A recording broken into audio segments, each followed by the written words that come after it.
Bonjour. Hier, un discours très intéressant. Notamment, on a dit qu'on allait renvoyer l'Iran à l'âge de pierre à laquelle ils appartiennent. Et c'est ce qui a été dit mot pour mot hier, d'une façon totalement décomplexée. Ça a été repris par Pete Hegseth. Donc, oui, l'aide s'en vient, c'est ça qui était dit. L'aide s'en vient. Donc, on bombarde des écoles, puis là, des menaces des infrastructures civiles, puis c'est ça l'aide pour la population. Puis, on va les renvoyer à l'âge de pierre à laquelle ils appartiennent. Notre germano-écossais, Pauline New York, ne sait pas que les tribus germaniques ou d'Écosse ont été inférieures technologiquement pendant plus de 1000 ans. Hein? De l'Empire, du début de l'Empire achéménide, qui est plus de 500 ans avant Jésus-Christ, jusqu'à la fin de l'Empire sassanide, vers 690 après Jésus-Christ.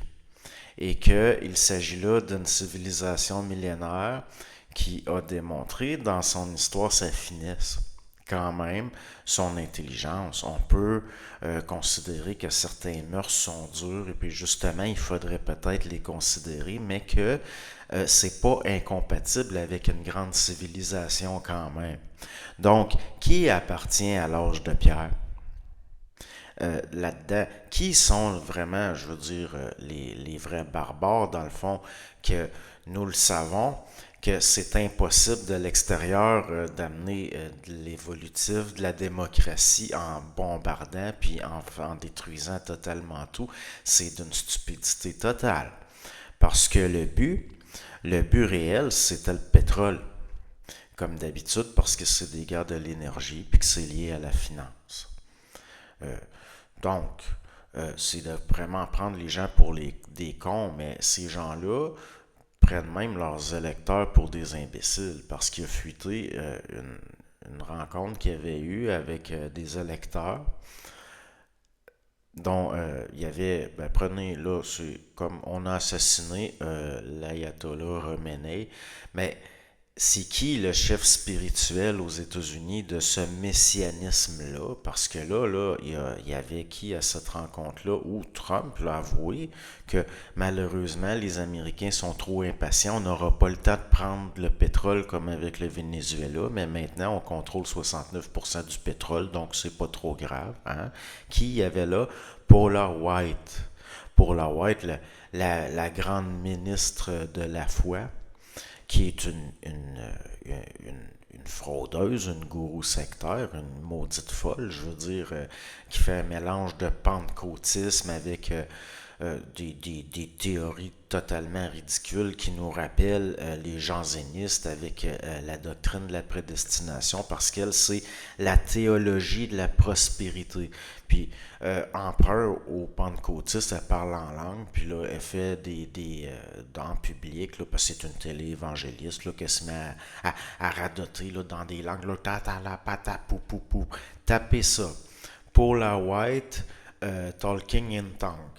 Dans le sens, elle parle en langue, hein, comme disent les pentecôtistes. C'est une théocratie, les États-Unis. C'est une théocratie qui est pas mieux que l'Iran, dans le fond, sauf que le peuple américain, lui, c'est vraiment un petit feu, hein, parce que là, la classe moyenne qui a perdu un paquet de privilèges va le payer par l'inflation puis par à la pompe de toutes les promesses par lesquelles ce germano-écossais poli repoussant de New York-là s'est fait élire. Et les gens, c'est les gens qui ont voté pour lui, qui sont de la classe moyenne ou en bas, qui sont souvent peu instruits, qui sont souvent peu argentés, qui vont en souffrir le plus. Qui vont en souffrir le plus. Et pendant cette rencontre-là qui a fuité, pour la White compare Trump au Christ. Elle dit, comme Jésus, il a été trahi, sacrifié, souffre pour nous. Puis, ces gens-là sont complètement fous. Puis moi, je sais pas que ça me... Je veux dire, j'en fais pas de maladie, dans le sens que Trump, je le considère pas comme pathétique au niveau de mon ressenti à moi, parce que pathétique, ça voudrait dire qu'il me suscite une vive émotion. Non, moi, je le trouve pitoyable. Pitoyable dans le sens que j'en ai même pitié. Parce que c'est un grand bataille, il est en train de nous mourir d'en face. D'ailleurs, hier, pendant son discours, il avait l'air fatigué, puis il serait temps de préparer la machine à embaumement. Parce que, ben, c'est ça, je veux dire, puis il va laisser un héritage d'une honte, puis c'est les historiens avec le pas de recul qui jugeront. Parce que c'est pas mieux que, ben, je pense qu'il y a même pas pire. On peut pas dire qu'il y a pire que ça.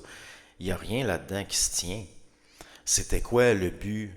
C'est quoi cette merveilleuse stratégie tellement intelligente? Ah oui, les États-Unis, c'est parce que stratégiquement, il faut qu'ils se retirent du Moyen-Orient. Puis ben non, ils vont jamais totalement se retirer. Puis une fois cette administration-là, même si Trump décédait d'un ACV à force de se nourrir de McDonald's puis de Coke Diet, puis qui nous crèverait d'en face, qui nous ferait la joie de crever en public, ben on se ramasse avec, par intérim, je veux dire, on se ramasserait avec Vance, Rubio. C'est eux qui pensent à l'après-Trump en ce moment, puis qui se tirent la couverture. Puis, est-ce que ça va être mieux? Vous pensez vraiment qu'il n'y aura plus de stratégie? Puis là, par rapport à regarder Israël, c'est un peu la même situation, dans le sens Netanyahou, c'était soit le pouvoir ou la prison. Puis les deux instrumentalisent le religieux, que c'est d'une hypocrisie, mais c'est d'une hypocrisie. C'est vraiment, réellement, c'est ridicule.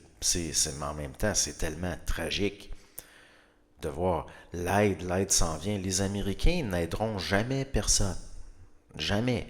Qui ils ont aidé? Rappelez-vous la Somalie, l'Irak, l'Afghanistan, puis même si on recule avant. C'est quelle sorte de pays qui, sous prétexte de droit international, impose des sanctions, mais ne les respectent jamais eux-mêmes le droit international, qui kidnappent des chefs d'État. Puis les peuples ont droit à l'autodétermination, puis il y a une nature, des lois évolutive lente par rapport au peuple. Une civilisation, ça vient au monde, ça se développe, puis à un moment donné, il y a une décadence. Des fois, il y a une transformation vers autre chose. Mais là, on le voit, je veux dire, les Américains sont, à mes yeux, dans une période de décadence, entrés dans une période de décadence depuis au moins les années 70, même un peu avant. Donc, puis là, c'est d'entraîner le monde occidental là-dedans.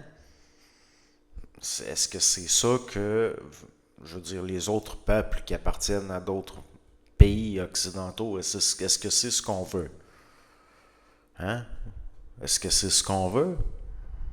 C'est ce qu'on va avoir. Parce que c'est des lois, je veux dire, dans le sens, pas des lois au sens légal, mais des lois dans le sens de, un peu comme ben, l'eau bouillassante. Puis c'est ça. Gel à zéro. À moins qu'il y ait des facteurs extérieurs, comme ça, les salés, elle va geler plus bas, puis bon. C'est comme ça. Mais il reste que c'est de voir le mépris. Le mépris, c'est. Moi, je pense, puis là, il y en a, ils vont me trouver sans nuance, mais les gens qui sont à la tête des États-Unis en ce moment, je parle ceux qu'on voit, qui sont marionnettisés pour récupérer une certaine base qui est liée à l'âme américaine profonde. Je pense réellement que c'est eux qui sont de l'âge de pierre. Réellement. Le fait qu'on. Ben, je veux dire, ça parle de soi-même. Hein? C'est ce que j'avais à dire. Bonne journée.